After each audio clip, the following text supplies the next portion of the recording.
Приклучување кон главната водоводна линија и замената на старите со нови водоводни цевки за канализација на улиците Браќа Даневи, Пети конгрес и Солидарност е главната причина за секојдневните повремени прекини во водоснабдувањето на неколку улици во населбата Автокоманда, појаснуваат надлежните од јавното предпријатие ИСАР.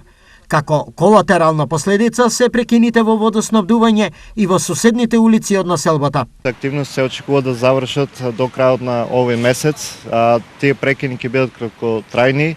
Овој викенд се полого трае сопирањето на водата поради поврзување на новата главна водоводна линија со старата. Во меѓувреме, комуналните екипи се лоцирани и на улицата Коле Неделков, во населбата Блок 70 или популарната Леваци. Денеска се деси поголем дефект на улица Коле Неделков, каде што работат екипите на водовод и канализација од трајните утрески часови. Комуналците подсетуваат за останатите евентуални дефекти, граѓаните да се обратат на мобилната телефонска линија на јавното предпријатие ИСАР.